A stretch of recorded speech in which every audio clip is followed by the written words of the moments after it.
Hey everybody, welcome to Vinyl Junkie Record Shop. My name is Mike, and today we're going to talk about a couple of my new favorite albums of the week.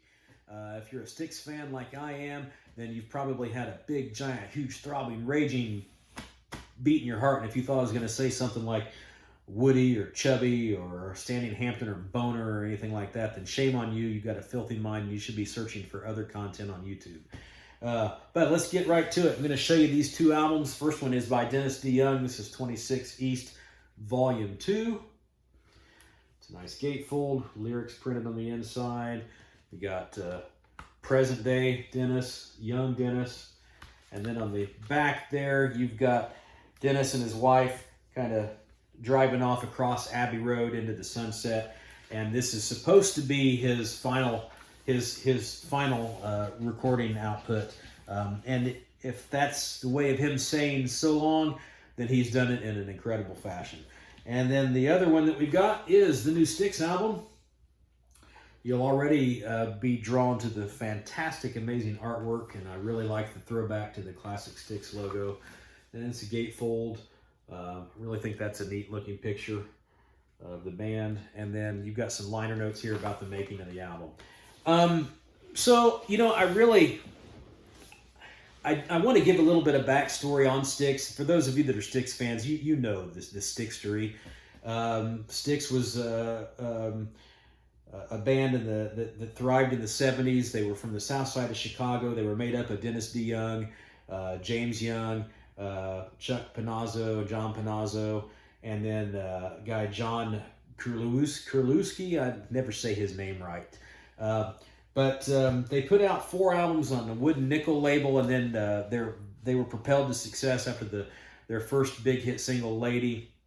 They got signed to A&M Records and put out Equinox, one of my favorite Styx albums. And then after Equinox, they recruited Tommy Shaw to be in the band, and then that's when they enjoyed their most commercial success of their careers.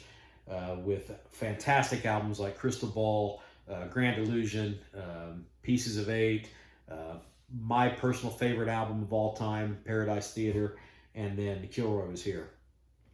We all know a little bit about the split and after Kilroy Was Here, which was basically all about Tommy Shaw wanted to rock a little harder, and he didn't like the musical direction that Dennis was taking the band in, so he left.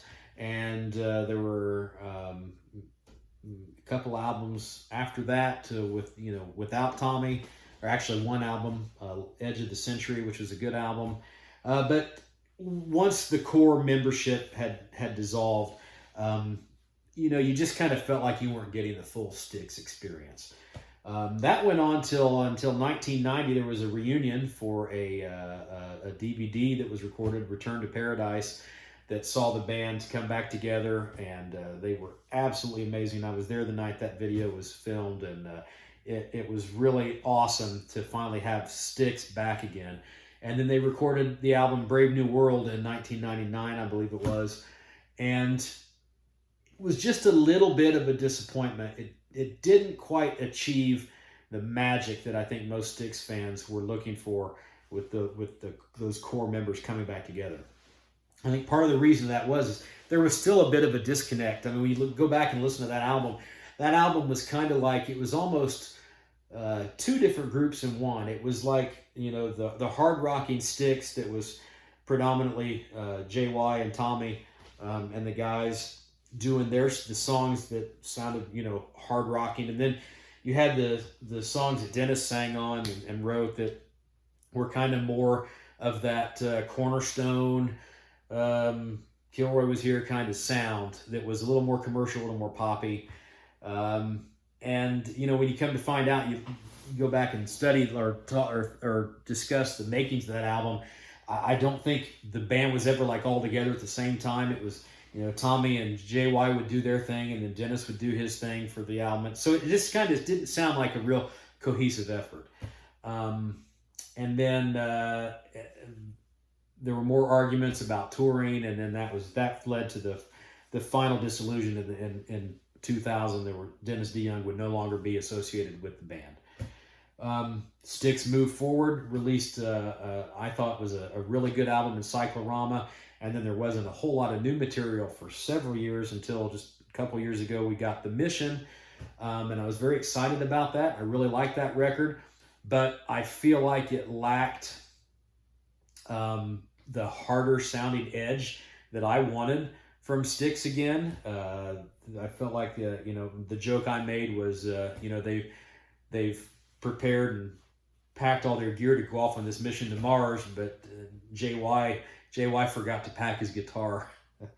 But it grew on me. It was a very progressive sounding album, but I thought it was ironic that JY and Tommy wanted the band to have more of that rocking sound back in the day, and that's why they split with Dennis. And then this album, The Mission, really didn't have any hard rock on it.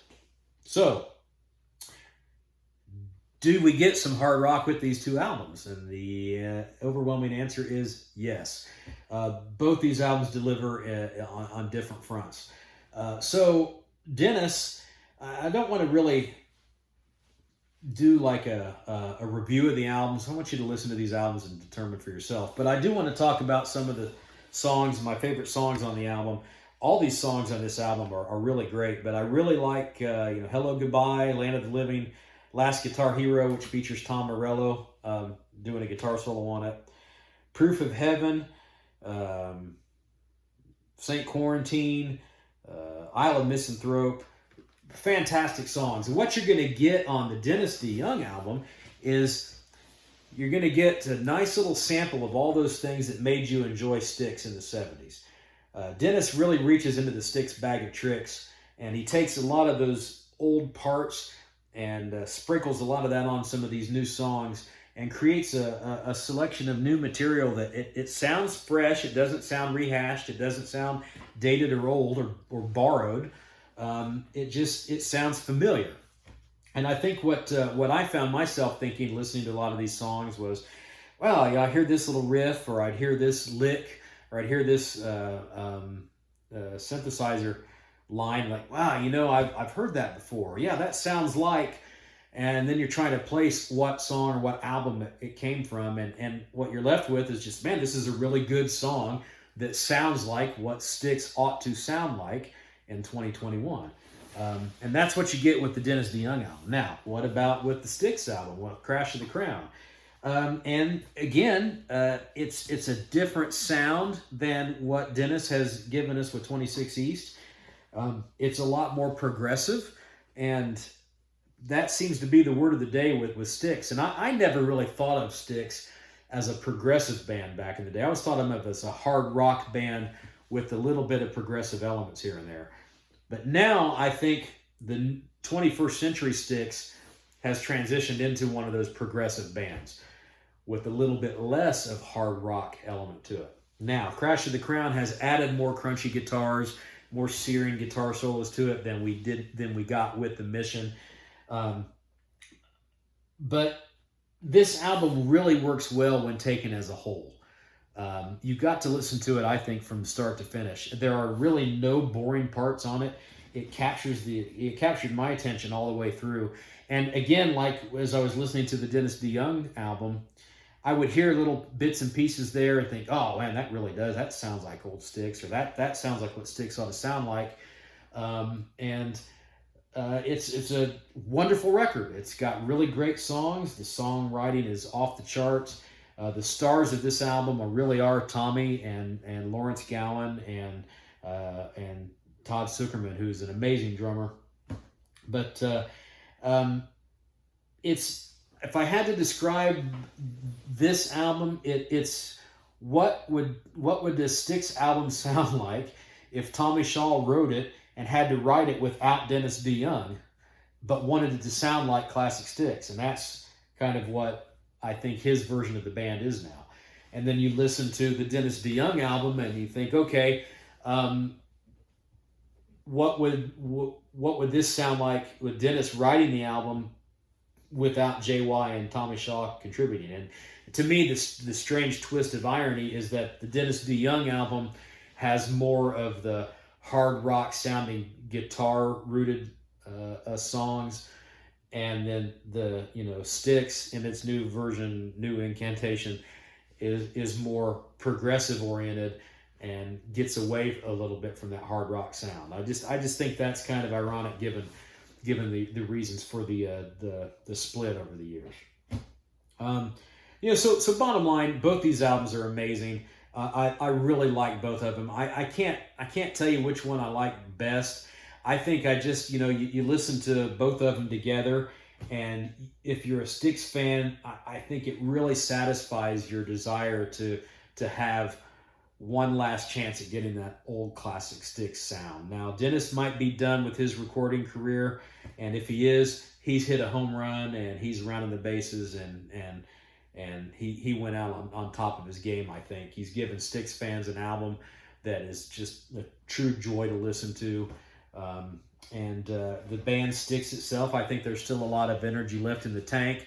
I hope that JY can stay along for the ride. I'm kind of worried that he's starting to lack a little bit. If you watch some of the videos that are on YouTube now of the band's performances, opening performances from their new tour, he looks lost performing the new material, and like he's almost checked out. And you now see Will Evankovich, or I'm not sure if that's how you say his name, but Tommy's main partner in songwriting.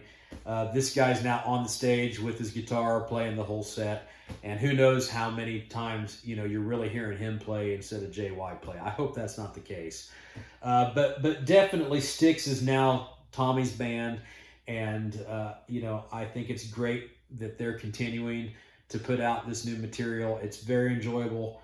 Are we ever going to get that last album with both of these amazing songwriting talents combining their efforts? And I don't think it's going to happen.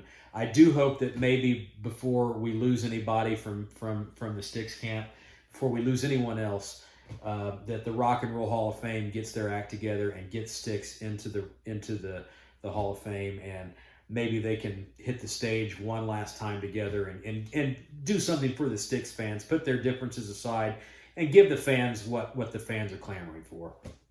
If you're one of those guys that thinks that there is no Styx without Dennis DeYoung, then you probably won't like Crash of the Crown. I don't know why you wouldn't. It's fantastic music. And if you're one of those guys that really loves Styx and is happy to see Styx continue, and you're like, we don't need Dennis, we got Lawrence. You might not like 26 East. But again, if you're a Styx fan and you like everything that Styx has done over the years, there's no reason at all not to love both of these albums. So collectively, if I had to give a rating to them, both these albums are solid 9s out of 10. I love them both. They're both probably going to be at my top of the best of year-end list. And just amazing listen. Each one gives you something a little bit different each time you listen to it that you didn't quite pick out before.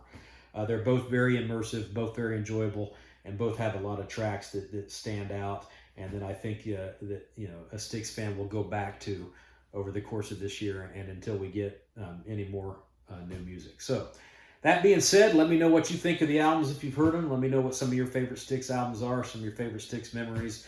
Leave them down there in the comments. If you're new to my channel, please hit like and subscribe. I'd like to get some more subscribers, a little more viewership. We'll be coming back here with some other new music to talk about, some other things I've got in mind for the channel. So again, thanks for visiting the Vinyl Junkie Record Shop, and I'll catch you on the flip side.